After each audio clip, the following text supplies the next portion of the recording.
Nous bénissons Jésus qui a décidé de nous faire du bien. Ma prière est que le bien que Dieu a décidé de faire, que tu ne passes pas à côté de ce bien. Amen. Amen. Je n'entends pas ton Amen. Amen. Que ce que Dieu a prévu faire dans ta vie et dans ma vie, qu'il puisse le faire au nom de Jésus. Amen. Nous avons commencé par parler d'une chose particulière.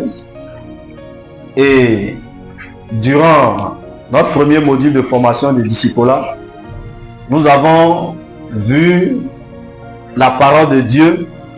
Et dans cette parole, nous avons vu qu'elle répond à 3 questions.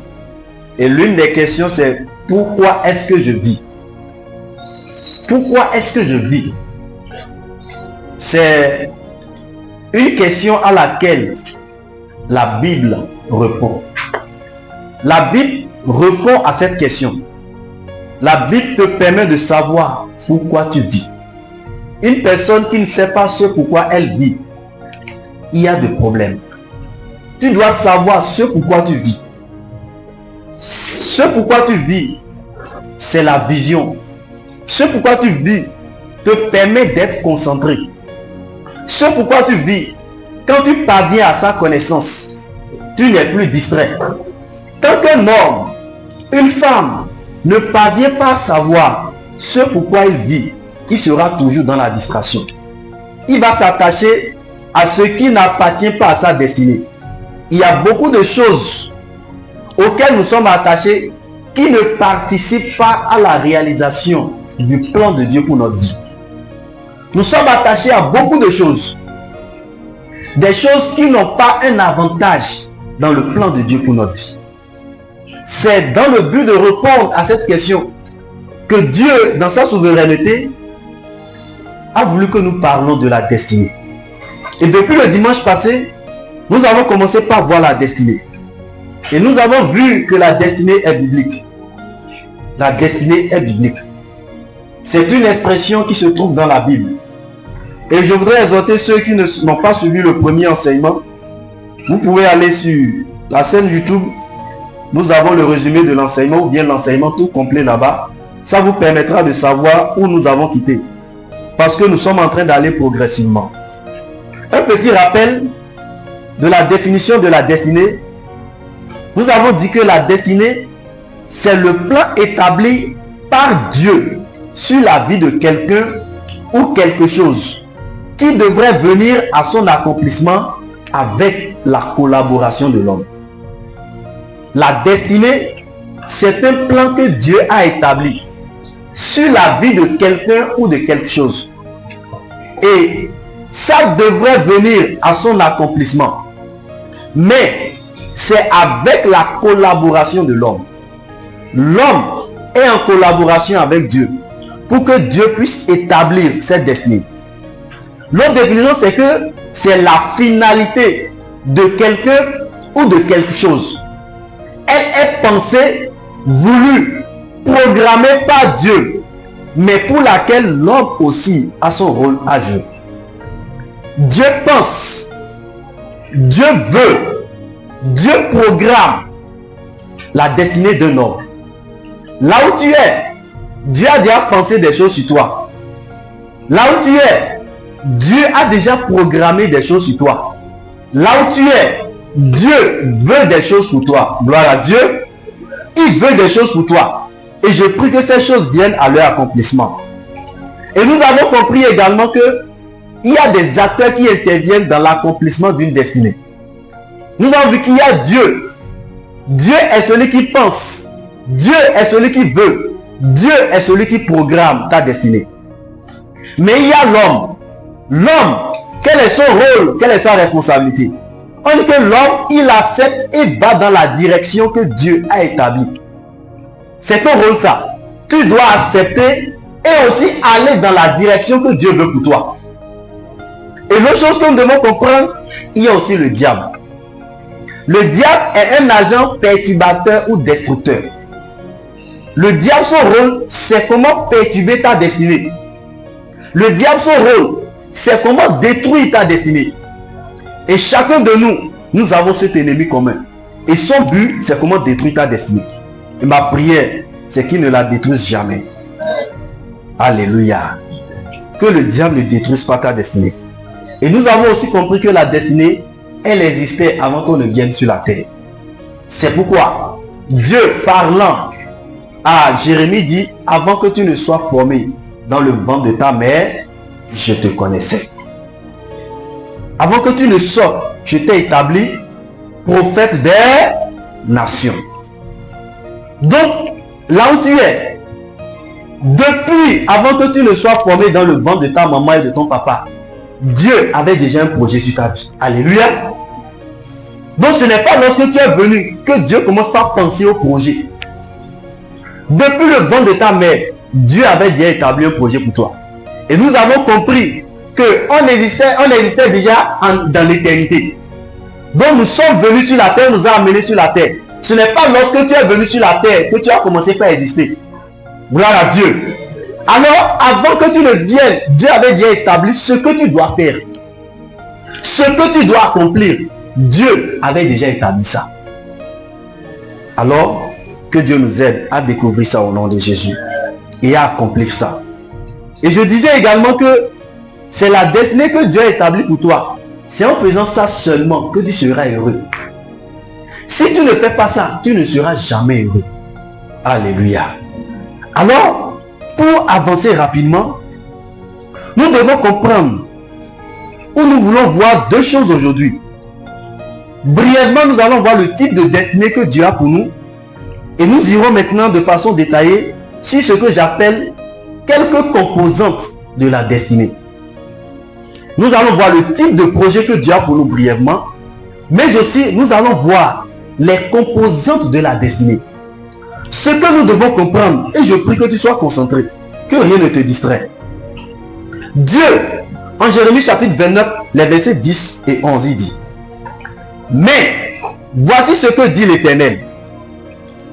Dès que 70 ans seront écoulés pour Babylone, je me souviendrai de vous et j'accomplirai à votre égard ma bonne parole en vous ramenant dans ce lieu. Dieu dit qu'il va accomplir à l'égard des enfants d'Israël sa bonne parole en les ramenant dans ce lieu. C'est-à-dire qu'il y avait déjà une bonne parole que Dieu avait déjà établie sur les enfants d'Israël. Et il leur dit, quand 70 ans seront passés, lui va les ramener et accomplir à leur égard la bonne parole. Alléluia. Dieu a de bonnes paroles sur ta vie. Il n'y a jamais de mauvaises paroles sur ta vie. C'est seulement de bonnes paroles que Dieu a établies. Maintenant, pour aller en avant, au verset 11, Dieu dit, car je connais les projets que j'ai formés sur vous, les projets de paix et non de malheur, afin de vous donner un avenir et de l'espérance. Dieu n'a jamais établi quelque chose de mauvais sur ta vie.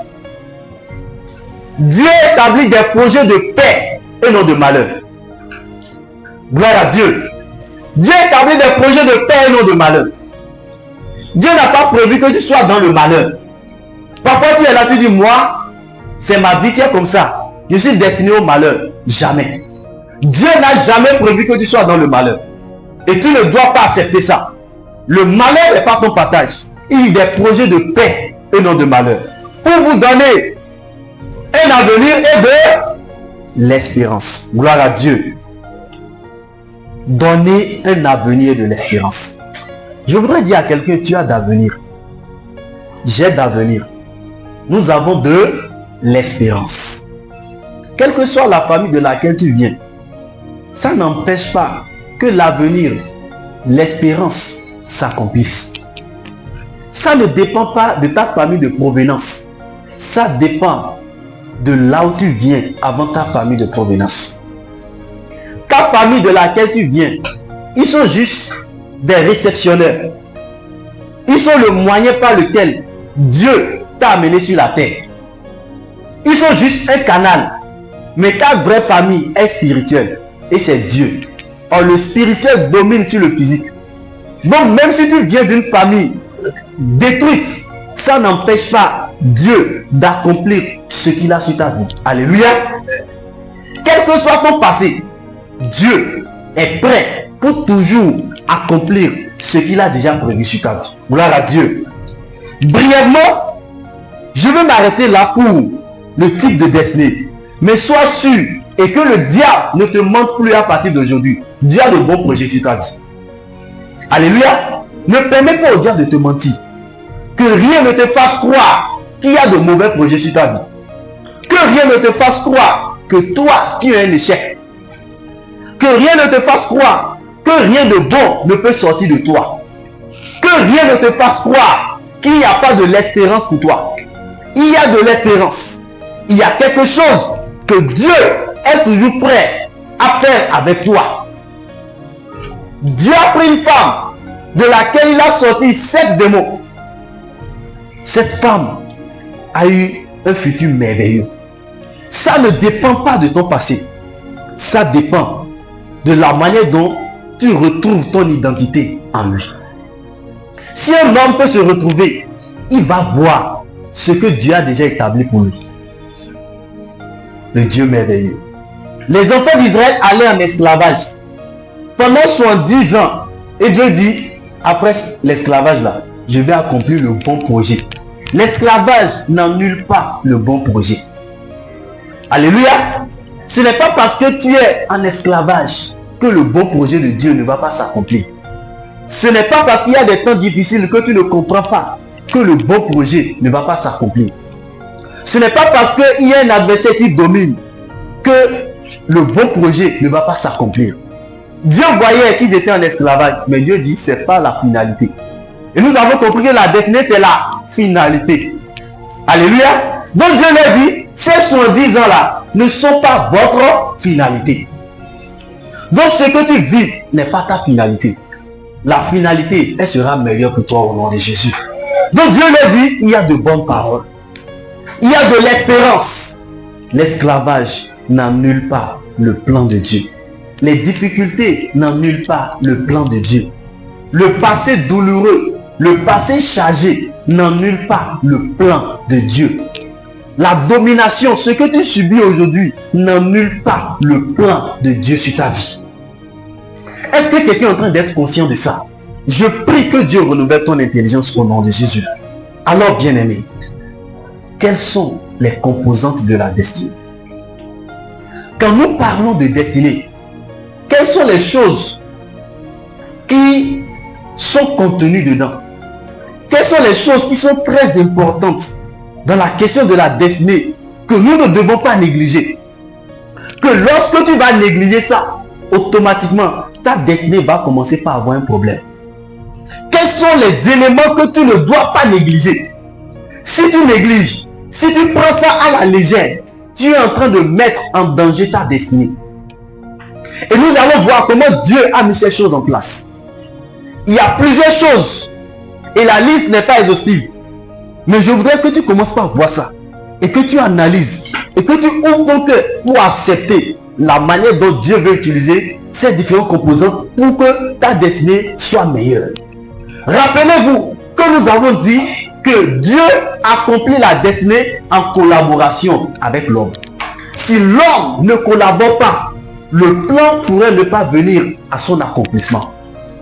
Alors, que ton cœur soit disposé à accepter la collaboration. La collaboration, c'est accepter et aller dans la direction que Dieu a prévue. Tout ce que Dieu va dire en ce qui concerne ces composantes, tu dois être prêt et être d'accord avec la parole de Dieu.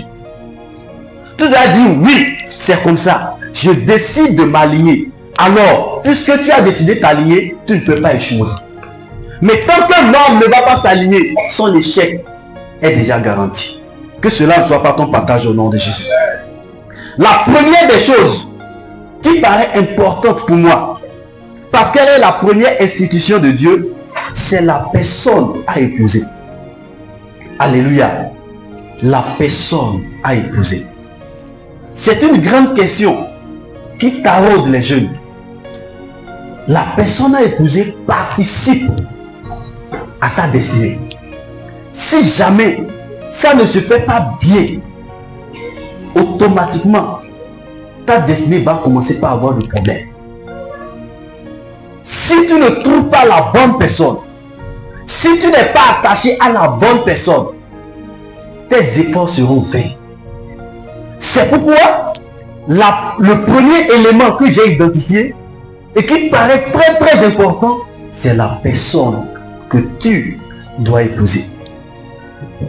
Nous sommes dans un monde où chacun décide de faire comme il veut. Mais nous ne sommes pas appelés à faire comme nous voulons. Je vais détailler un peu le plan de Dieu par rapport à la personne à épouser. Ceci n'est pas d'abord un enseignement sur le mariage. Nous sommes en train de prévoir équiper la jeunesse avec tout ce qui concerne la question du mariage et du choix du conjugue.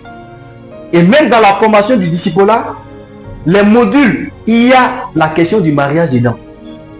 Et par la grâce de Dieu, quand les personnes sont fiancées, nous les accompagnons avec des enseignements précis afin que leur journée dans le mariage soit bien établie. Parce que si on n'est pas bien enseigné, on peut être dans la volonté de Dieu et être en train de souffrir. C'est pourquoi nous avons un programme spécial aussi pour des fiancés afin de les équiper pour qu'ils puissent mieux vivre le mariage selon Dieu. Alors, dans les composantes, la première des choses, la personne à épouser.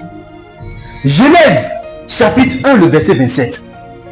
La Bible dit, Dieu créa l'homme à son image. Il le créa à l'image de Dieu. Il créa l'homme et la femme. Dieu n'a pas créé l'homme seul. La Bible dit que Dieu a créé l'homme et la femme. Dieu a créé l'homme et la femme. Pourquoi ça? Genèse chapitre 2, les versets 18 à 24 nous expliquent quelque chose. Au verset 18, Dieu commence par dire quelque chose. Il dit, il n'est pas bon que l'homme soit seul. Je lui ferai une aide semblable à lui. C'est Dieu qui prend l'initiative de dire, il n'est pas bon qu'il soit seul. Dieu dit qu'il n'est pas bon que tu sois seul. Dieu dit qu'il n'est pas bon qu'elle soit seule. C'est Dieu qui le dit. Alors, il établit un projet pour toi. Ce n'est pas Adam qui a dit à Dieu, il n'est pas bon que je sois seul. C'est Dieu qui l'a établi comme ça. Il dit, il n'est pas bon que tu sois seul. Alors, il dit, je lui ferai une aide semblable à lui. Remarquez cette expression, semblable à lui. Nous reviendrons sur ça. Au verset 19, la Bible dit, l'Éternel Dieu forma de la terre tous les animaux des champs et tous les oiseaux du ciel. Et il les fit venir vers l'homme pour voir comment il les appellerait et afin que tout être vivant portât le nom que lui donnerait l'homme. Et la Bible dit, et l'homme donna des noms à tout le bétail, aux oiseaux du ciel et à tous les animaux des champs. Mais pour l'homme, il ne trouva point d'aide semblable. Il n'a pas trouvé. C'est comme s'il a cherché, mais il n'a pas trouvé. Qu'est-ce qu'il n'a pas trouvé? D'aide semblable. Ce qui voudrait dire qu'il a trouvé d'aide, mais il n'a pas trouvé d'aide semblable. Il a vu l'éléphant. On est ensemble. Si il voulait pousser une pierre dont il n'a pas la force lui-même, il peut dire à l'éléphant, pousse ça pour moi. Puisque l'éléphant a la force plus que lui, l'éléphant peut l'aider à faire quelque chose. Mais l'aide qui lui est semblable, la Bible dit qu'il n'a pas trouvé ça. Et maintenant, alors au verset 21, l'Éternel Dieu fit tomber un sommeil profond sur l'homme, qui s'endormit. Il prit une de ses côtes et referma la chair à sa place. L'Éternel Dieu forma une femme de la côte qu'il avait prise de l'homme et l'amena vers l'homme.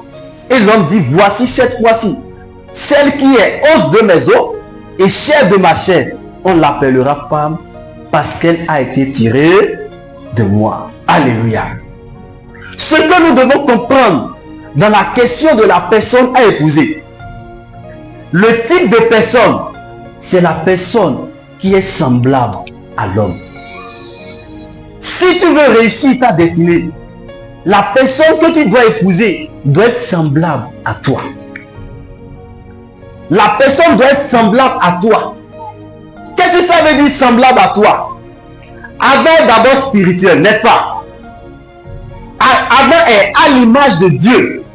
Il est selon la ressemblance de Dieu.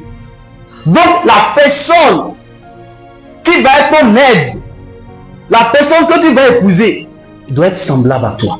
Dans ta recherche, tu dois être en train de chercher, est-ce que cette personne est semblable à moi? Gloire à Dieu. Quand on dit semblable à l'homme, l'homme lui-même, quand il constate, il dit, os de mes os, chair de ma chair. Cela ramène à l'unité d'identité. Ça veut dire que la personne a la même identité que toi. Si la personne n'a pas la même identité que toi, ce n'est pas la peine d'aller s'attacher à cette personne. Est-ce qu'Adam pouvait dire qu'un animal a la même identité que lui? Non. S'il s'attache à ça, c'est de la folie. C'est que lui-même, il est devenu un animal. La personne que tu dois épouser, tu dois veiller. Est-ce que la personne est comme moi? Est-ce que la personne a ma nature? Est-ce que la personne est spirituelle? Est-ce que la personne a des os comme moi? Est-ce que la personne a la chair comme moi? Gloire à Dieu. Est-ce qu'il a la nature de Christ? Tous les hommes sur la terre ne sont pas semblables à toi. Toutes les femmes sur la terre ne sont pas semblables à toi. Alors, qu'est-ce qui fait ta particularité?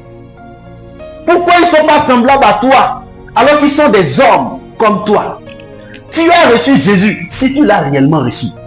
Donc, Dieu t'a conféré sa nature. Tu es né de nouveau.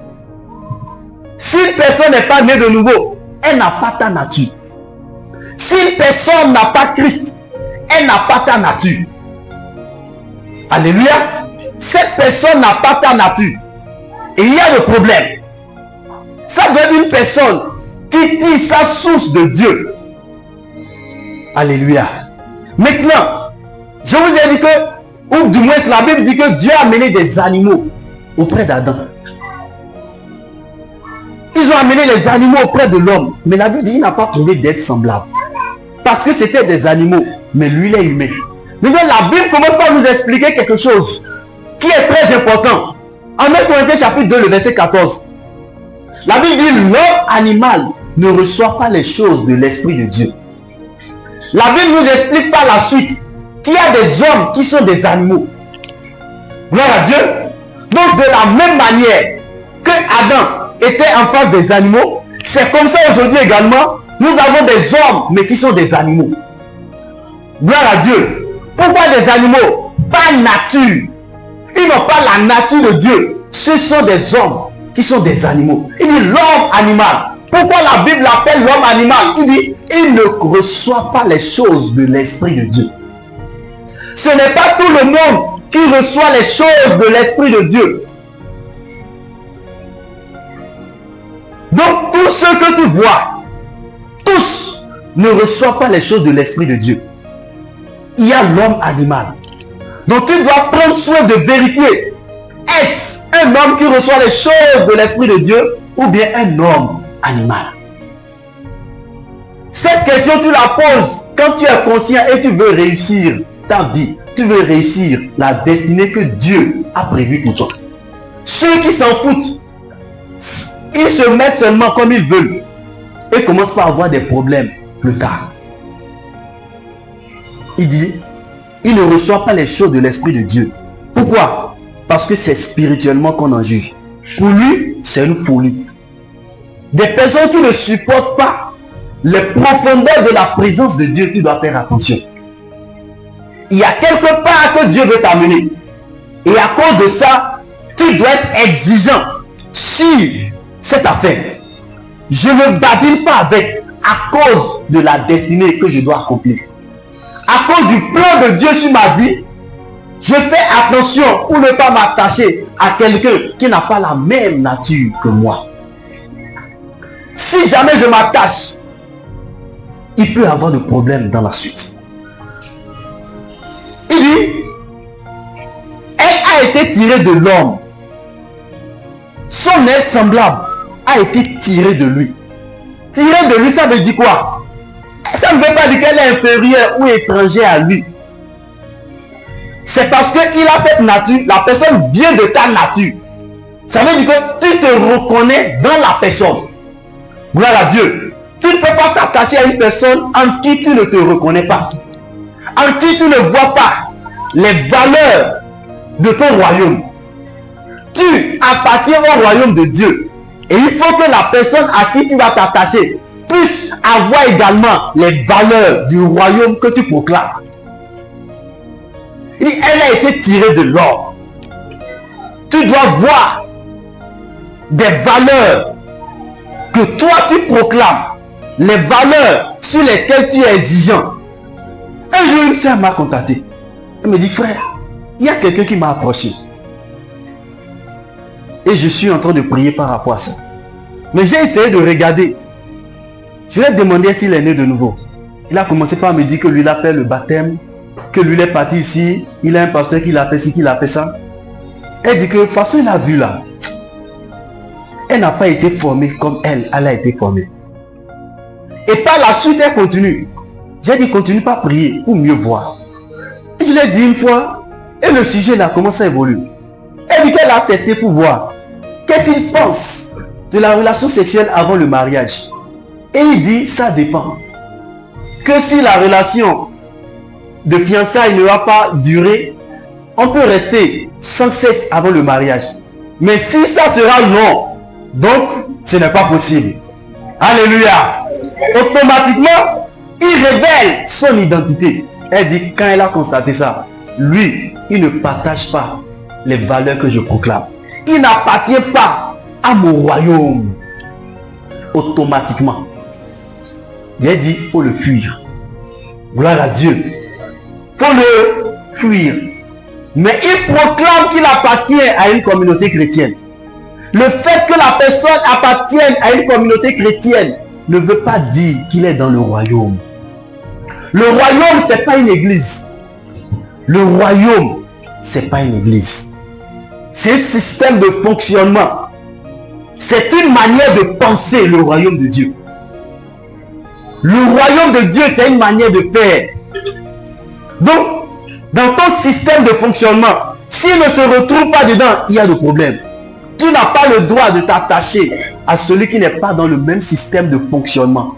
Quel est ce système de fonctionnement? Ce n'est pas ce que les églises ont établi. Ce n'est pas la doctrine établie qui embrouille les gens. C'est le système de Jésus. C'est le système que Christ a établi. Et c'est ça que nous sommes en train de voir. Être semblable. Une personne semblable à toi. La personne qui voit les choses bibliques comme tu vois. C'est à cette personne que tu peux t'attacher afin de mieux continuer ta marche dans la spiritualité. Alléluia. Est-ce que je peux aller bien aimé? Est-ce que Dieu est en train de parler à quelqu'un? La personne qui partage les mêmes valeurs que toi. Elle pourrait ne pas être dans la même église et être dans le royaume que toi. Mais deux personnes peuvent être dans la même église mais ne sont pas dans le royaume. Gloire à Dieu. Donc c'est important de voir, est-ce qu'il est dans le royaume? S'il n'est pas dans le royaume, attention. Certains font la bagarre ou le combat, que les gens se marient ensemble dans la même communauté. C'est une bonne politique, mais où sont les bases? Il faut que les bases soient scripturaires. Est-ce que les personnes sont bien enseignées? Si vous forcez deux pagnards à se marier ensemble, c'est un problème que vous êtes en train de créer. Quand les gens ont reçu la même éducation spirituelle, quand les gens ont reçu le bon enseignement, on peut les encourager à ça.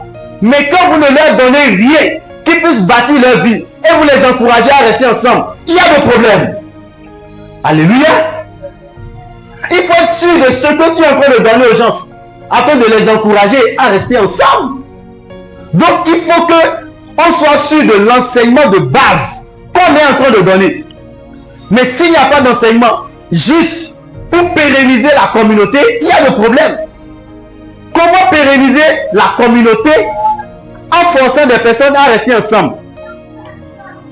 Les problèmes qu'ils vont subir, est-ce que la communauté pourra régler ça plus tard? Gloire à Dieu. Il faut rester ensemble si nous sommes bien enseignés ensemble, si nous partageons les mêmes valeurs ensemble, Dieu est d'accord avec.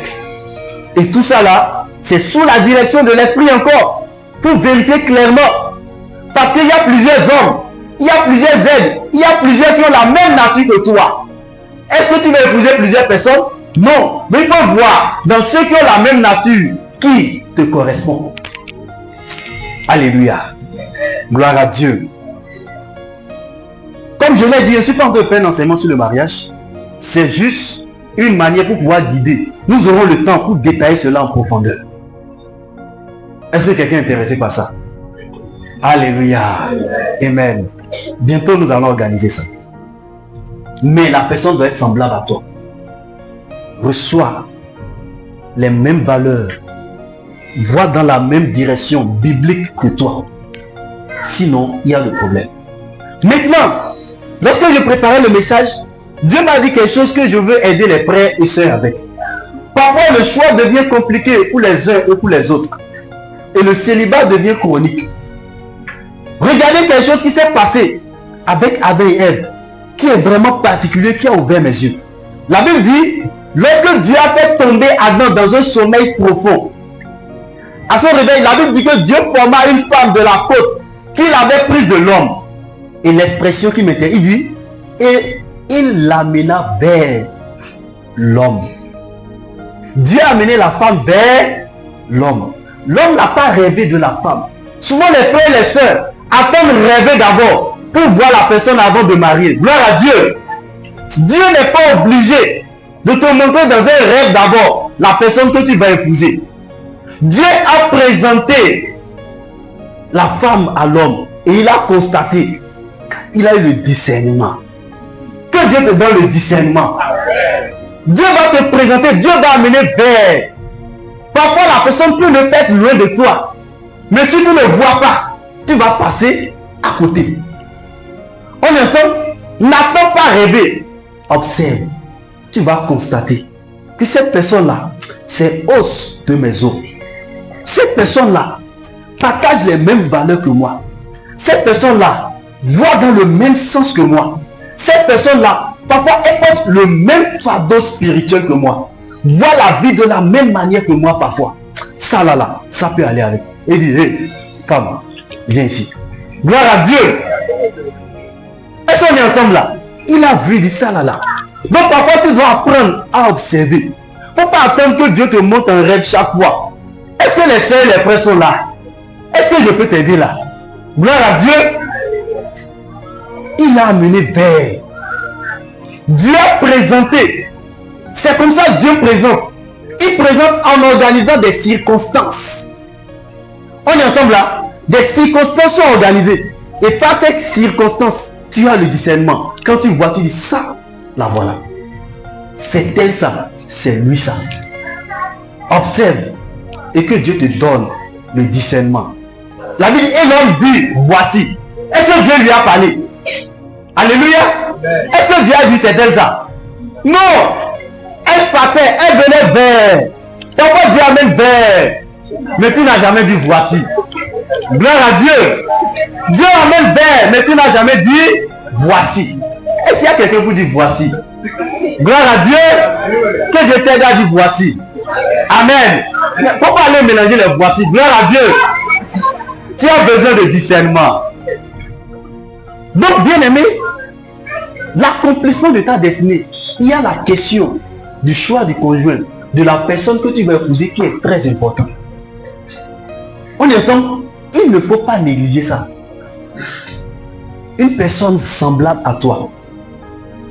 Est-ce qu'on est ensemble? Une personne semblable à toi, qui partage les mêmes valeurs.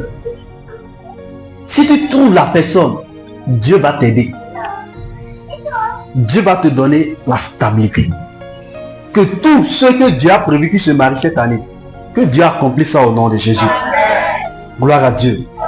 Je veux que nous voyions un autre exemple de mariage. Comment la femme d'Isaac a été choisie. Genèse chapitre 24, les versets 1 à 7. La Bible dit que Abraham était vieux, avancé en âge, Et l'Éternel avait béni Abraham en toutes choses. Abraham est béni, mais Abraham n'était pas totalement content.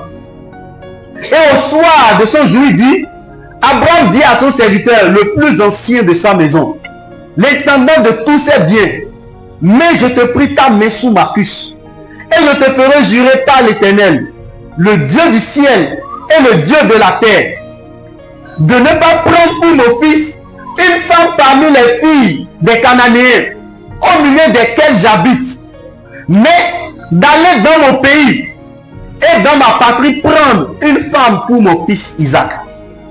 Alléluia. Abraham était en train de mourir. Il se trouvait dans un autre pays. Le pays dans lequel il se trouve, c'est un pays de païens. C'est un pays où les gens n'adorent pas son Dieu. Gloire à Dieu. Et lorsqu'il veut mourir, il a tous les biens, mais il n'était pas satisfait parce que son enfant est encore célibataire. Alors il appelle son serviteur. Quel serviteur il appelle? La Bible dit le plus ancien. Dans la question du choix du conjoint, il appelle le plus ancien. Et regardez la recommandation qu'il donne, qui est très importante. Il dit, je te prie, ou du moins je te ferai jurer par l'Éternel, le Dieu du ciel et de la terre, de ne pas prendre pour mon fils une femme parmi les filles des Cananéens, au milieu desquels j'habite. Il habite au milieu des Cananéens, mais il dit de ne pas prendre de femme parmi les Cananéens. Pourquoi? Parce que ces Cananéens n'adorent pas le Dieu d'Abraham. C'est la raison pour laquelle il dit ça. Donc parfois tu peux habiter au milieu des Cananéens, mais tu n'es pas appelé à prendre un mari ou bien une femme au milieu des Cananéens. La différence, c'est le Dieu qu'ils adorent.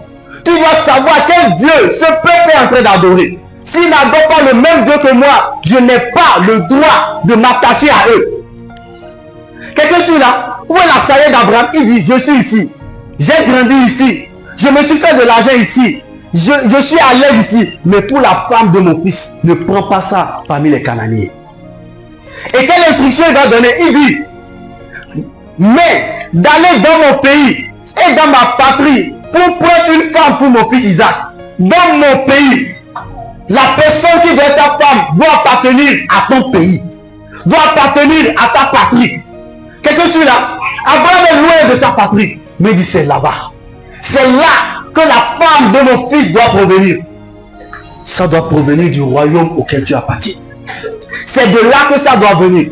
J'ai entendu quelqu'un qui interprétait ce verset biblique, qui dit que ça veut dire que c'est dans la même église, il faut choisir sa femme.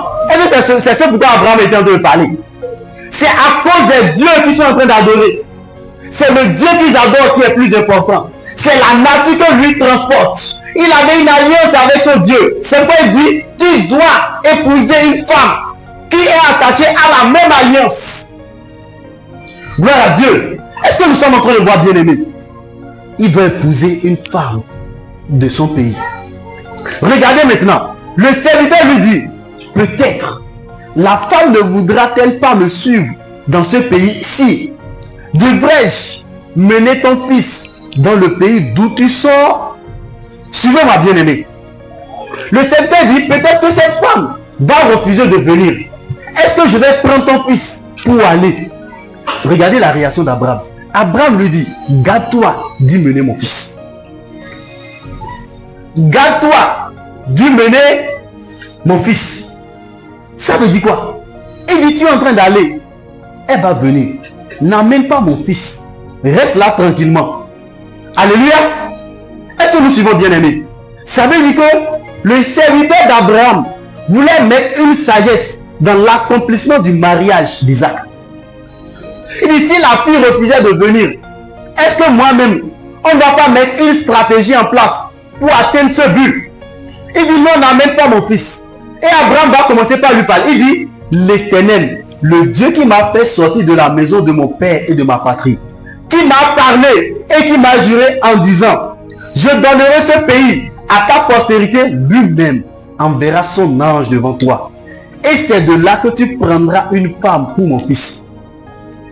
Abraham commence par dire que si la fille ne veut pas, Dieu va s'assurer de bien accomplir ça.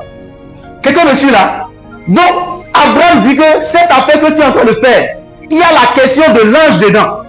Il y a un ange qui va intervenir dans la question du choix. Gloire à Dieu. Donc ce n'est pas que c'est le serviteur qui va arranger. L'ange de Dieu va intervenir dedans. N'amène pas mon fils.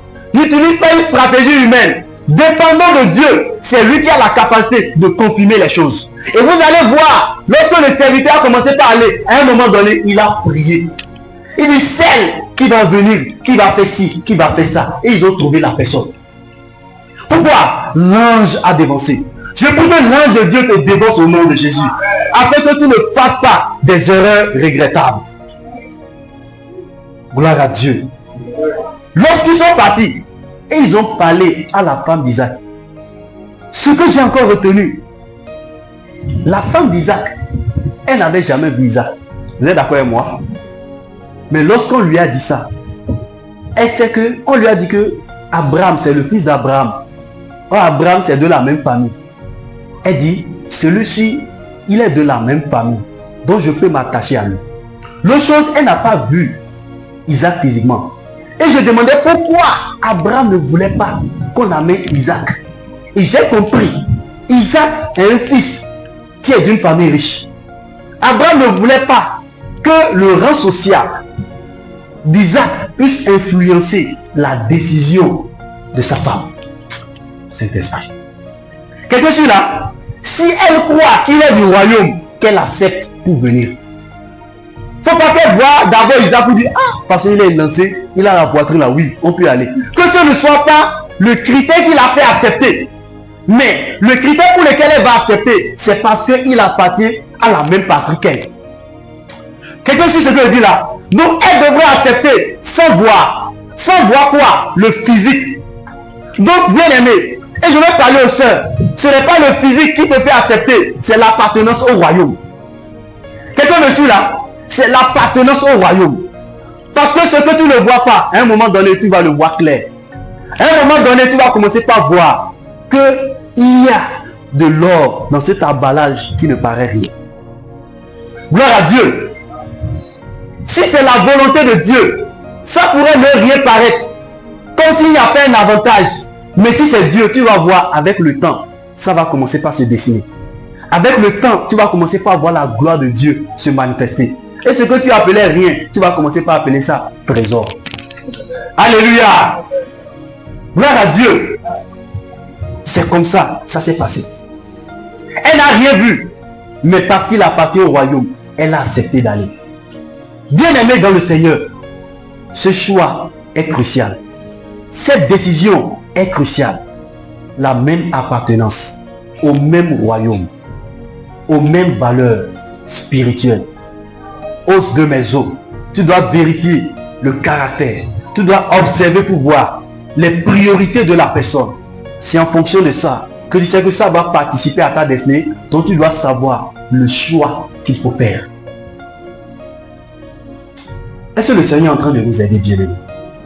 Donc c'est très important. Si tu veux réussir le plan de Dieu pour toi. Beaucoup sont dans des fausses relations qui ne vont arranger en rien leur destinée. Et tu es attaché à ça. Tes dents sont attachés à ça. Comme la viande. Or tu ne sais pas que c'est ta perdition que c'est en train de créer. Ce n'est pas parce que ça tarde que ça ne va pas s'accomplir. Si tu t'attaches à Dieu, tu vas découvrir la destinée. Le choix est très important dedans. Ma prière est que Dieu t'aide à faire le choix divin. La femme d'Isaac ne savait même pas qu'il était riche. Alléluia. Même si on l'appelle la promotion de tout ça là, on peut te mentir. Donc il faut qu'elle voie. Elle n'a pas vu ça. Parfois les sœurs sont là. Elles sont remplies d'un esprit de matérialisme. Que Dieu te délivre. Amen. Tu donnes des critères. On ne comprend pas où tu as trouvé les critères là. On ne sait pas la différence entre toi et les gens du monde. Son pied doit être long. Son pied doit être long. Tu vas aller où est un pied long? Gloire à Dieu. Parce que la marche sera longue. C'est quel critère ça? Que le Seigneur nous aide. il doit être élancé. Élancé pour aller où?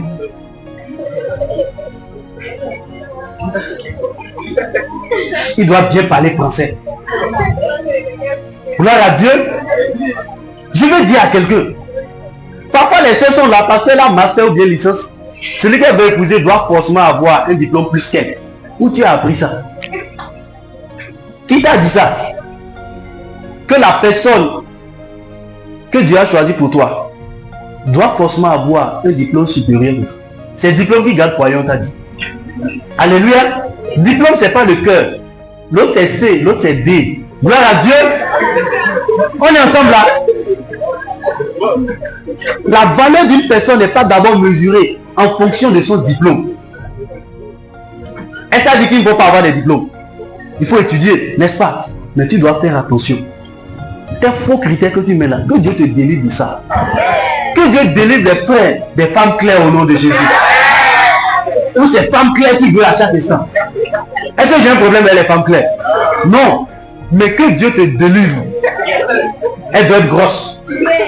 Tu veux aller où? Alléluia. Comme je l'ai dit, ce n'est pas un enseignement sur le mariage. Nous allons continuer. La deuxième des choses que je veux qu'on voit, qui participe à ta destinée, c'est là où il faut rester. Là où tu dois rester est très important. Le premier homme, Adam, en Genèse chapitre 2, le verset 8, la Bible dit, puis l'Éternel Dieu planta un jardin en Éden, du côté de l'Orient, et il y mit l'homme qu'il avait formé. Dieu place l'homme dans un endroit particulier. Là où tu vas rester, tu ne dois pas t'amuser avec. Tu dois suivre la volonté de Dieu pour là où tu dois rester. Parce que là où tu dois rester participe à l'accomplissement de ta destinée. Parce que Dieu est un Dieu qui joue les circonstances. Dieu rassemble les choses pour qu'il y ait un croisement pour son accomplissement. Donc tu ne dois pas négliger ça. C'est pourquoi Isaac en Genèse chapitre 26, les versets 1 à 3 et le verset 6. La Bible dit au verset 1, il eut une famine dans le pays. Outre la première famine qui eut lieu du temps d'Abraham. Et Isaac alla vers Abimelech, roi des Philistins à Guéra. L'Éternel lui apparut et dit, ne descends pas en Égypte, demeure dans le pays que je te dirai. Séjourne dans ce pays-ci, je serai avec toi, je te bénirai, car je donnerai toutes ces contrées à toi et à ta postérité. Et je tiendrai le serment que j'ai fait à Abraham, ton père. Et la Bible dit au verset 6, et Isaac resta à Guéra. Isaac voulait aller en Égypte, il fuyait. Mais Dieu apparaît. Dieu lui dit, reste dans le pays que je vais te montrer. Pourquoi? Et Dieu explique que le pays dans lequel tu vas rester, je te bénirai. Je serai avec toi. Si quelqu'un n'est pas là où Dieu veut qu'il reste, Dieu ne sera pas avec lui. Dieu ne peut pas le bénir.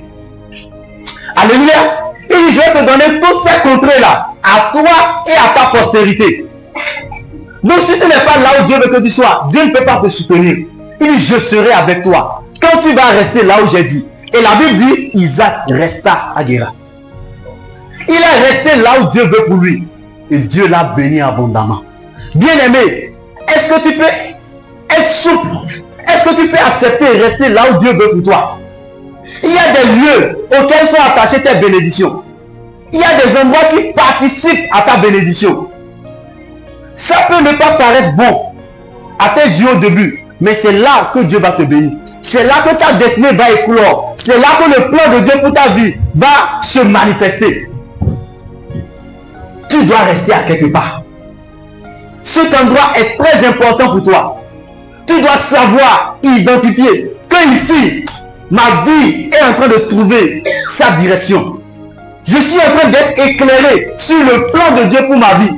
Et je vois que directement, si je suis ça, je vais devenir quelqu'un. Alors je m'attache à cet endroit. Gloire à Dieu. L'avenir ou la destinée d'un homme est attachée à un environnement.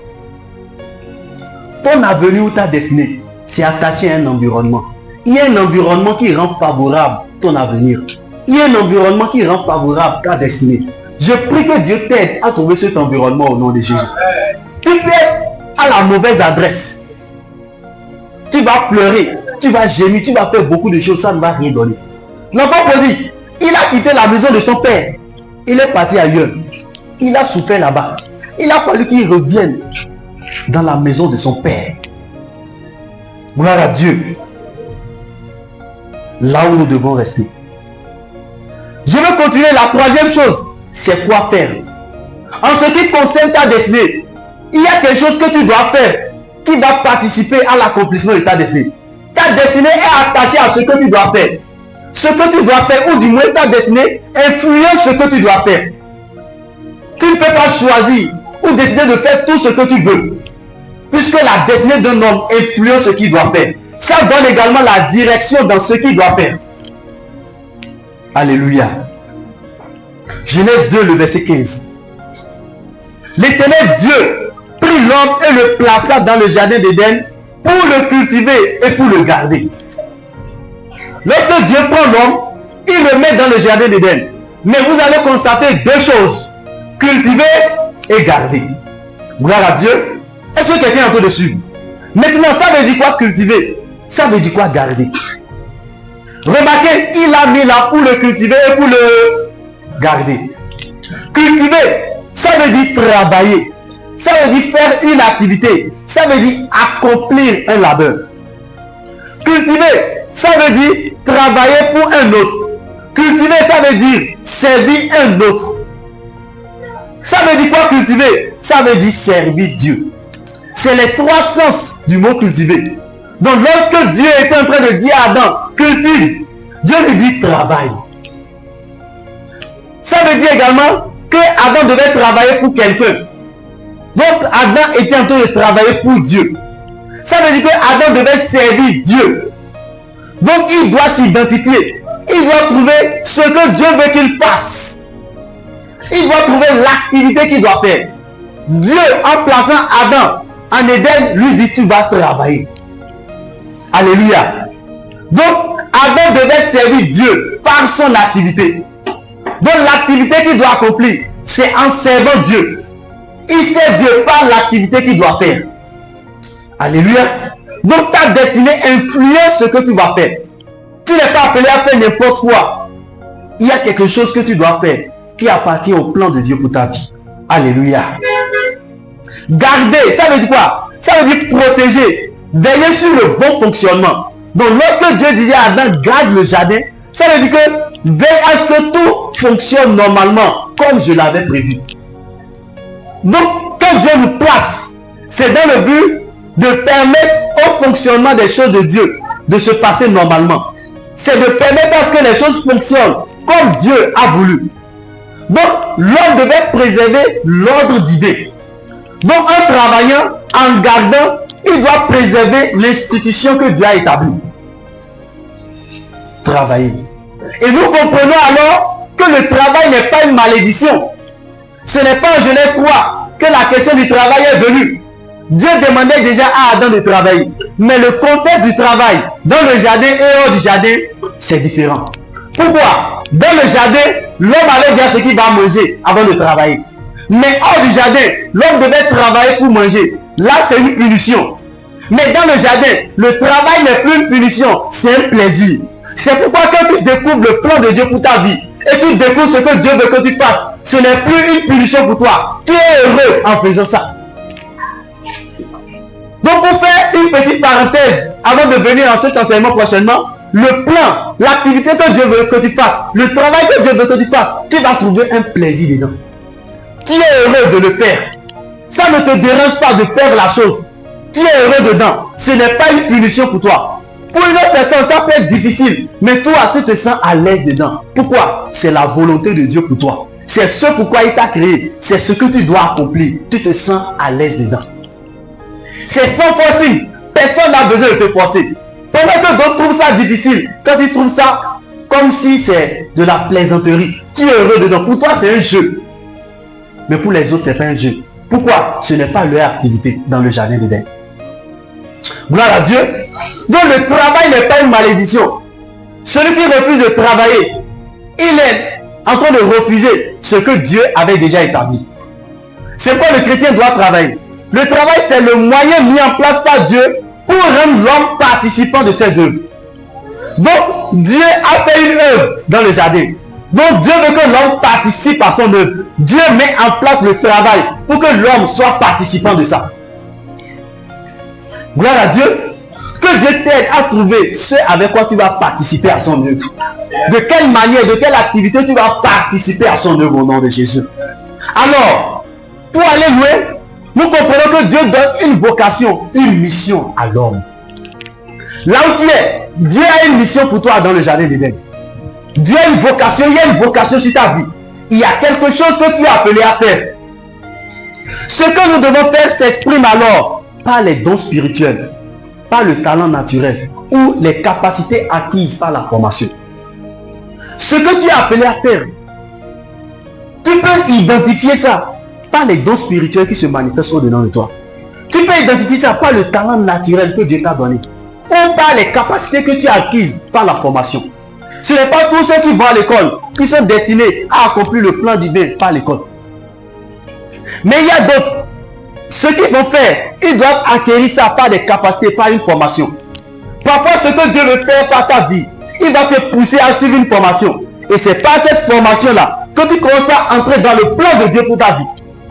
Donc, c'est de différentes manières que tu commences par savoir la chose que tu dois faire pour que tu puisses accomplir ta destinée. Certains, c'est des dons spirituels. Certains, c'est des talents naturels que Dieu a mis au-dedans de toi. Et c'est ce talent-là, c'est avec ça que tu vas participer à la chose de Dieu. Je prie que Dieu t'aide à identifier ce qu'il a mis en toi au nom de Jésus. Il y a quelque chose que Dieu a mis en toi. Il y a quelque chose qu'il t'a donné. Et c'est par ça que tu vas accomplir le but divin. Quand tu fais ça, tu es heureux et tu ne peux pas être caché. C'est obligé de briller. Il y a quelque chose que tu vas suivre comme formation. C'est le moyen par lequel tu vas commencer par être heureux. Il y a une formation que tu dois suivre. Il faut que tu identifies ce qui est au-dedans de toi. La chose naturelle que Dieu a mis au-dedans de toi. Parfois tu vas étudier fatigué, mais il y a une petite chose que Dieu a mis au-dedans de toi, que tu négliges. Mais c'est pas ça que Dieu veut se glorifier. C'était bon, commencer par découvrir des dons spirituels. C'est pas ça que Dieu veut les utiliser. C'est pas ça que leur destin va s'accomplir. C'est pourquoi tu peux étudier, et après Dieu dit, viens à mon service. Pourquoi? Parce que lui, son plan qu'il avait déjà établi depuis l'éternité, c'est que tu vas accomplir ta destinée par quelque chose. Tu peux penser devenir ci, mais Dieu va dire, voilà ce que je veux que tu deviennes. Est-ce que ça dit que les études sont mauvaises? Non. Celui qui néglige les études, il y a la folie qui le dérange. Gloire à Dieu. Mais chacun doit être prêt pour identifier ce que Dieu a mis en lui. Et je voudrais te dire, il y a toujours quelque chose que Dieu a mis en toi. Tu peux ne pas voir ça, mais Dieu a mis ça en toi. Il y a des choses que tu sais faire. Et quand tu te perfectionnes, ça devient facile pour toi. Identifie ce que Dieu a mis en toi. Alléluia. Dans la suite de l'enseignement, nous verrons comment identifier. Mais nous devons comprendre que ce que nous devons faire s'exprime par les dons spirituels.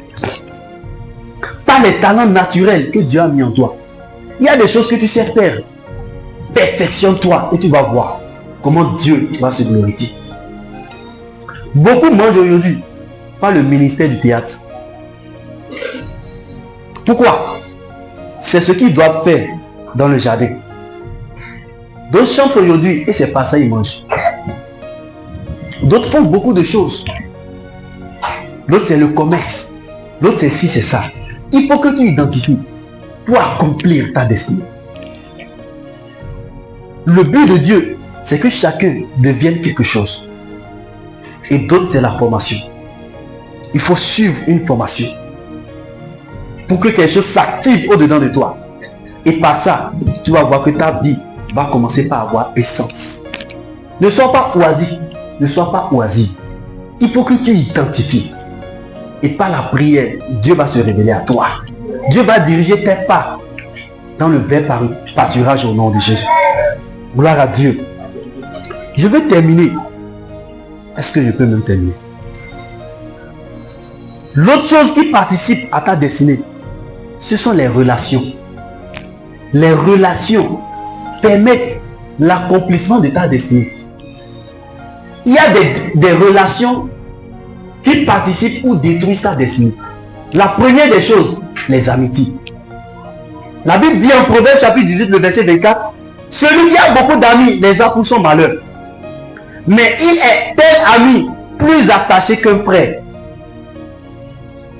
Les amitiés vont participer à l'accomplissement de ta destinée ou pas. C'est pourquoi tu dois savoir comment choisir tes amis. En Jean 15, Jésus va dire, je ne vous appelle plus serviteur, parce que le serviteur ne sait pas ce que fait son maître. Mais je vous ai appelé ami, parce que je vous ai fait connaître tout ce que j'ai appris de mon Père. Les amitiés sont importantes. C'est pourquoi nous allons voir deux amitiés dans la Bible. Jonathan et David. L'amitié de Jonathan et David a permis à David d'accomplir sa destinée. Que Dieu te donne Jonathan au nom de Jésus. Que Dieu te donne Jonathan au nom de Jésus. Quelqu'un qui va te propulser. Quelqu'un qui va te soutenir dans l'accomplissement de ta destinée. Si David n'avait pas trouvé Jonathan, il y a beaucoup de problèmes. Il allait être ignorant de certaines choses. Et le père de Jonathan allait le tuer facilement. Qui sont tes amis? Nous voyons là l'exemple de bons amis. C'est pourquoi Paul va commencer par nous dire, ne vous y trompez pas. Les mauvaises compagnies corrompent les bonnes mœurs. Si tu as de mauvais amis, ta destinée sera embrouillée. Qui sont tes amis bien-aimés? À qui tu es attaché? 1 Corinthiens chapitre 5, le verset 11. Il dit maintenant, ce que je vous ai écrit, c'est de ne pas avoir des relations avec quelqu'un qui, se nommant frère, est impudique, cupide, ou idolâtre, ou outrageux, ou ivrogne, ou ravisseur. De ne même pas manger avec un tel homme. Paul est en train de conseiller l'assemblée. Il dit, ne faites pas ami à quelqu'un qui s'appelle frère et vit dans l'impudicité, dans la cupidité et dans tout ses vices. Il dit, ne te fais pas ami avec lui. Il devient une connaissance. Beaucoup, tes amis sont des personnes qui n'ont aucune valeur avec le Seigneur, qui n'ont rien avec le royaume. Ce sont eux qui sont tes amis. Et c'est avec ça que tu marches. Comment tu peux accomplir ta destinée en supportant un bagage qui est lourd? Des personnes qui vont corrompre ta destinée. Que Dieu t'aide au nom de Jésus. En Genèse chapitre 34, verset 1 et 2, la Bible nous parle de Dina. La Bible dit que Dina, la fille de Léa, la fille que Léa avait enfantée à Jacob, sortit pour voir les filles du pays. Elle fut perçue de Sichem, fils d'Amor, prince du pays. Il l'enleva, coucha avec elle et la déshonora. Dina est partie voir les filles du pays, le mauvais pays. Et Sichem l'a attrapé. Sichem a fait trois choses. Un, il l'a enlevé. Quand on dit qu'on a enlevé quelqu'un, ça veut dire quoi? Ce sont les braqueurs qui enlèvent l'homme. Vous êtes d'accord avec moi? Donc celui qu'elle a rencontré, c'est un braqueur. C'est un voyou. Il l'a enlevé. L'autre chose, il a couché avec elle. La troisième chose, il a déshonoré. Les mauvaises compagnies vont te déshonorer. Pourquoi? Parce qu'elle veut aller voir les filles du pays. Parce qu'elle est trop à la maison. Parfois tu te dis, cette chrétienté là, c'est trop difficile. Il y a trop d'exigences dans la maison. Il faut que je sorte un peu pour voir les filles du pays. Je t'informe qu'il y a Sichem au dehors. Que Dieu te délivre de Sichem. Le problème de Sichem, il ne demande pas ton avis, il t'enlève. Non, mieux vaut pour toi de ne pas sortir. Si tu sors, il va t'enlever. Est-ce que ceux qui kidnappent les gens, est-ce qu'ils demandent l'avis de quelqu'un? Quand il vient dire, s'il te plaît, est-ce que tu es prêt pour qu'on te kidnappe? Pardon, permets qu'on te kidnappe. Est-ce qu'il dit ça? Tu veux parler, on te frappe et on t'enlève. On dit, il l'a enlevé. Que Dieu te délivre de ça. Alors, tes amitiés sont importantes. Qui sont tes amis? Il faut trouver des amitiés chrétiennes. Des personnes qui partagent les mêmes valeurs bibliques que toi. Il y a beaucoup d'amis en Christ. Il y a beaucoup de sœurs qui ont donné leur vie à Jésus comme toi. Attache-toi à elles. Je ne parle pas des fausses sœurs. On est ensemble là. Je parle des vraies sœurs qui n'ont qu'une seule soif, de venir comme Jésus et accomplir les buts divins. C'est à eux que tu dois t'attacher.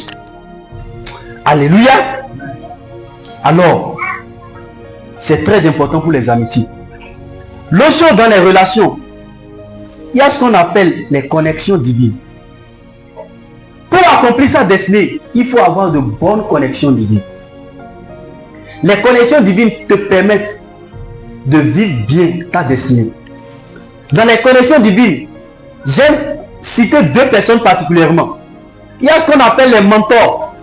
Il y a des gens qui sont en train de faire déjà ce pourquoi Dieu est en train de t'appeler. Il y a des gens que tu observes qui sont en train de déjà faire ce que tu sens, ce à quoi tu sens que Dieu t'appelle. Donc tu commences par les identifier. Celui-ci là, il a la même valeur que moi. Il est en train de faire déjà. C'est comme un aîné dans le domaine. Alléluia. Donc quand tu le vois, qu'est-ce que tu fais? Le mentor, c'est quelqu'un qui t'inspire, de qui tu apprends de près ou de loin. Alléluia. Il t'inspire et tu apprends de lui de près ou de loin. Quel que soit le domaine dans lequel tu veux aller, il y a quelqu'un qui t'a dévancé déjà. Donc tu dois chercher ces personnes-là qui t'inspirent, de qui tu apprends. Il y a des gens qui n'apprennent de personne. Ils se suffisent à eux-mêmes, très imbus d'eux-mêmes, très orgueilleux. Tu ne peux pas accomplir la destinée sans avoir un modèle que tu regardes. Tu dois avoir quelqu'un qui t'inspire, qui est dans le même domaine que toi, de ce que tu sens, et tu apprends de lui. Il y a des choses qui sont bonnes que tu copies et que tu adaptes au plan de Dieu pour toi, sous la direction du Saint-Esprit, qui peut te dire, tu vois, voilà le type de personne que je veux que tu deviennes demain. Et tu commences par apprendre de lui les erreurs qu'il a faites. Tu apprends et tu évites les erreurs. Les bonnes choses qu'il a faites, tu apprends. Et Dieu peut te dire, toi, ajoute telle chose. Toi, fais de telle manière. Et ça va participer à l'accomplissement de ta destinée. Qui est ton mentor? Qui est la personne que tu observes? Par qui tu apprends? C'est très important. Et cette situation peut être de près ou de loin. Parfois, c'est sur les réseaux. Parce que tu peux pas être avec tout le monde. Il y a quelqu'un que tu as identifié. Ça peut être un influenceur chrétien. Ça peut être un musicien chrétien. Ça peut être un entrepreneur chrétien. Tu vois la manière dont il fait. Tu identifies et tu mets le discernement dedans. Parce que tous ne sont pas chrétiens. Donc tu mets le discernement pour voir si c'est aussi dans la direction de l'esprit. Et tu apprends de lui. Cela va te permettre d'accélérer. Les mentors sont des escaliers qui favorisent ton ascension. Alléluia. Il y a ce qu'on appelle les pères spirituels ou les disciples.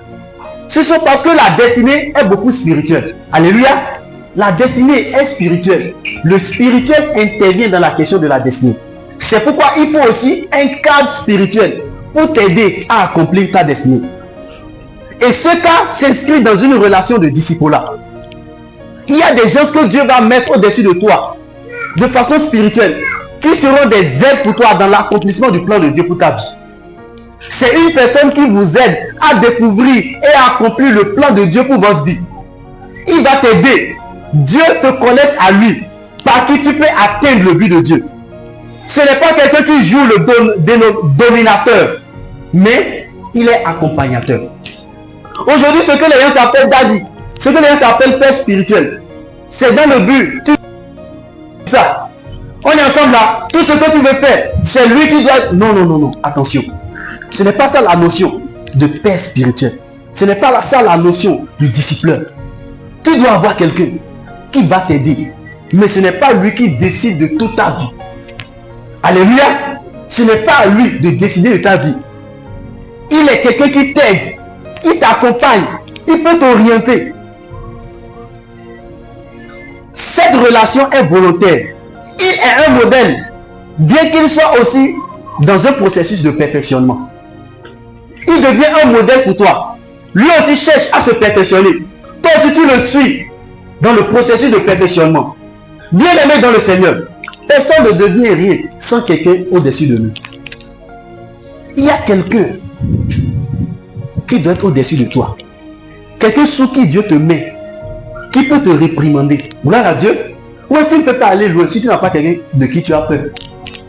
Si tu n'as pas quelqu'un qui peut te dire, hey, s'il n'y a pas quelqu'un de qui, quand tu te rappelles de lui, tu sais que je vais faire la bêtise. S'il apprend, il ne sera pas content de moi. Celui qui n'a pas ça sur lui, il va seulement n'importe comment. Alléluia. Il doit avoir quelqu'un qui peut te dire, fais comme ça. Pourquoi? Il a l'expérience. Il a déjà fait des erreurs et il peut t'aider. On a besoin des personnes au-dessus de nous qui nous orientent spirituellement. Les chrétiens sont très orgueilleux. Ils se sentent libres. Ils peuvent faire comme ils veulent. La liberté en Christ n'est pas la séparation. Christ dit, sans moi vous ne pouvez rien. Il y a un attachement qui permet de devenir quelque chose. Dieu, par Car Christ est notre Père. Mais il a mis des personnes sur la terre en qui il a travaillé et qu'il continue de travailler, qui nous aident dans l'accomplissement du but de Dieu pour notre vie. Ces personnes nous apprennent, ces personnes nous orientent, ils nous aident. Par eux, Dieu peut te fixer. Par eux, Dieu va te guider. Par eux, tu vas apprendre. Quand tu l'observes, tu te trouves au-dedans de lui. Quand tu l'observes, tu apprends de lui, même s'il ne te dit pas. Parfois, il n'a pas besoin de te parler, mais sa manière de faire t'enseigne déjà. Que Dieu t'aide à trouver cette personne au nom de Jésus. Quand nous observons dans la Bible, nous avons plusieurs cas. Élisée, il avait Élie. Dieu a donné à Élisée Élie. 2 Rois chapitre 2, les versets 9 et 10. La Bible dit, lorsqu'il eut passé, Élie dit à Élisée, demande ce que tu veux que je fasse pour toi, avant que je sois enlevé devant toi. Élisée répondit, qu'il y ait sur moi, je te prie, une double portion de ton esprit. Élie dit, tu demandes une chose difficile, mais si tu me vois pendant que je serai enlevé avec toi, cela t'arrivera ainsi, sinon cela ne t'arrivera pas. Il y a quelque chose qu'Élisée voulait, mais ça se trouvait en Élie. Ici, Élie joue le rôle de soutien et d'apport. Il le soutient et il apporte dans sa vie. Quelqu'un peut pas être ton père, quelqu'un peut pas être ton disciple, quelqu'un peut pas être quelqu'un sur qui Dieu t'a mis, qui ne te soutient pas et qui n'apporte pas dans ta vie. Alléluia. Il y a beaucoup, leurs pères spirituels ou bien leurs mentors sont sur les réseaux sociaux. Ouais, tu es en Afrique ou bien tu es au Bénin et ton père spirituel est en Chine. Gloire à Dieu. Alléluia. Et c'est lui mon père spirituel. Je vois sur les réseaux, les gens commentent, ah ça c'est mon dad, il peut être ton mentor. Mais celui que Dieu établit sur toi, tu as l'accès à lui. On est ensemble là. Il a accès à ta vie. Il te connaît très bien. Il connaît ta femme. Il connaît il sait tout de toi. Il connaît tes projets. Vous partagez ensemble les choses. C'est la personne vers qui tu es prêt à te référer en premier pour dire, ah voilà telle situation. Donc, Élisée ne dominait pas, vous avez remarqué? Ou du moins c'est lui. Il a un soutien pour Élisée. Élisée devait accomplir une mission. Il dit que je trouve. Et de cette personne, spirituellement, Dieu fait un transfert. Dieu communique par la personne en toi des choses, des capacités que tu n'as pas. Alléluia. Nous voyons le cas de Moïse et de Jéthro. Moïse était en train de faire l'œuvre de Dieu. Mais il y avait un problème à un moment donné. La Bible dit, en Exode chapitre 18, les versets 7 et 8, Moïse sortit de devant de son beau-père. Il se prosterna et le baisa. Ils s'informèrent réciproquement de leur santé et ils entrèrent dans la tente de Moïse. Moïse raconta à son beau-père tout ce que l'Éternel avait fait à Pharaon et à l'Égypte à cause d'Israël. Toutes les souffrances qui leur étaient survenues en chemin et comment l'Éternel les avait délivrés. Moïse a trouvé quelqu'un avec qui, ou du moins vers qui il va s'exposer. Tu dois avoir quelqu'un vers qui tu t'exposes. Il y avait une relation de respect et de confiance. Moïse respectait. Donc il allait au-devant de lui et il s'est prosterné. Ce n'est pas prosterné que les gens font aujourd'hui, la gloire à Dieu. Où la personne vient de loin, ils sont alignés à genoux et ils attendent. Ils marchent à genoux pour aller. Ce n'est pas ça le respect. Se prosterner, c'est un signe de respect envers celui qui est au-dessus de toi. Il s'est prosterné, il avait le respect. Et nous allons voir que Moïse lui raconte. Moïse lui parle de tout ce que Dieu a fait pour lui. C'est ça la relation de confiance. Moïse avait confiance en lui. C'est quelqu'un avec qui tu peux t'exposer, à qui tu peux parler. L'autre chose, il y avait aussi une relation de conseil. Pendant que Moïse parlait, Jéthro aussi a trouvé et il a parlé à Moïse. Exode chapitre 18, verset 13, 17 à 19. La Bible dit le lendemain, Moïse s'assit pour juger le peuple. Et le peuple se tait devant lui depuis le matin jusqu'au soir. Moïse est en train de juger le peuple depuis le matin jusqu'au soir. Et au verset 17, le beau-père de Moïse lui dit, ce que tu fais n'est pas bien. Remarquez que Jéthro maintenant devient son conseiller. Il lui dit, Moïse, ce que tu es en train de faire n'est pas bien. C'est cette personne-là qui peut remarquer ce que tu es en train de faire, te dire, c'est pas bien. C'est pas le chemin à prendre. Bien aimé, est-ce que tu as quelqu'un qui peut te dire, c'est pas bien? Alléluia. Gloire à Dieu. Un jour, j'étais parti à quelque part. Papa Jean m'avait invité pour prêcher. C'était une veillée. j'ai prêché et la présence de Dieu se manifestait. Et j'ai commencé de façon naïve à imposer les mains aux gens. Et je suis parti imposer les mains à quelqu'un qu'il ne fallait pas. Gloire à Dieu, il ne m'a rien dit. Il est venu à une séance ici un jour. Il a fait un enseignement. Il dit, ah, on parlait de l'imposition des mains. Il dit, ok, on a parlé, Dieu va nous faire des recherches sur le principe d'imposition des mains. Comme il a dit ça, mon esprit a déjà saisi. Il ne m'a jamais dit que ce que tu as fait là n'est pas bon. Mais comme il a dit ça automatiquement, j'ai saisi qu'il me reprochait ça, mais de façon stratégique. Gloire à Dieu. Que Dieu me donne des gens qui ont la sagesse pour corriger. Lorsqu'il m'a dit ça automatiquement, parce que lorsqu'il a fini de faire, l'imposition que j'ai imposée aux mains aux gens, pour certains, je n'ai rien senti. Mais par rapport à cette personne, j'ai été frustré. J'ai senti comme si non, tu ne devais pas le faire. Et il ne m'a rien dit. Mais comme il est venu, il a enseigné sur l'imposition des mains, tout ça là. Il dit, viens, Dieu va nous aider. Il a dit, il va nous aider encore. On est ensemble là. Il dit, il va nous aider à faire des recherches dedans. Comme il a dit ça, j'ai compris ce qu'il veut dire. Gloire à Dieu. Et une autre fois encore, on était là. J'ai invité les gens, il dit, papa, vous allez. Il dit, vas-y. Ah, gloire à Dieu. On est ensemble là. Et puis elle t'entendait, pourquoi? Moi aussi. Pourquoi? Parce qu'il a touché telle personne, elle est tombée. Oh, qu'est-ce qu'il veut me dire? Tu ne vas pas aller loin. Gloire à Dieu, tu ne vas pas aller loin. Tu as besoin des gens au-dessus de toi. Regardez ce qu'il dit. Il dit, ce que tu fais n'est pas bien. Tu t'épuiseras toi-même. Et tu épuiseras ce peuple qui est avec toi. Ce n'est pas lui-même qui va épuiser. Même ceux qui sont avec lui, il va les épuiser. Car la chose est au-dessus de tes forces. Et tu ne pourras pas y suffire seul. Maintenant, écoute ma voix. Je vais te donner un conseil. Et que Dieu soit avec toi. Ce que j'ai trop été en train de dire, je vais te donner un conseil. Que Dieu soit avec toi pour que tu acceptes. On est ensemble là. Parfois on te conseille, mais tu n'acceptes pas. Parfois on te parle, tu n'acceptes pas. Tu es suffisant. Il a donné de conseils. Qui te donne de conseils? Qui te parle? Qui tu sais que si je vais vers lui, il peut m'aider. Que Dieu nous donne ces gens de personnes. Il dit, sois l'interprète du peuple auprès de Dieu et porte les affaires devant Dieu. Et il lui a donné beaucoup d'autres conseils. Celui qui va accomplir sa destinée a besoin des gens au-dessus de lui. Dieu va te dire, va te soumettre à telle personne. Va attacher à telle personne. Ce que je veux faire avec toi, c'est lui qui va t'aider. Dieu a utilisé des gens pour aider ma vie. Et il continue d'aider ma vie. Je disais aux frères, il y a beaucoup de personnes qui m'entourent, je ne suis pas seul. Et qui prient pour moi et qui me conseillent, qui m'aident. Qui est autour de toi? Moi, mon papa n'est pas un réseau social. Mes papas ne sont pas réseaux sociaux. C'est des personnes que Dieu m'a données et qui m'aident. Gloire à Dieu. Que Dieu te donne des personnes au nom de Jésus. Qui vont t'aider. On a perdu cette notion. Ça fait que les chrétiens vivent comme ils veulent. Aquilas et Priscille ont attrapé Apollos. Apollos était un jeune homme.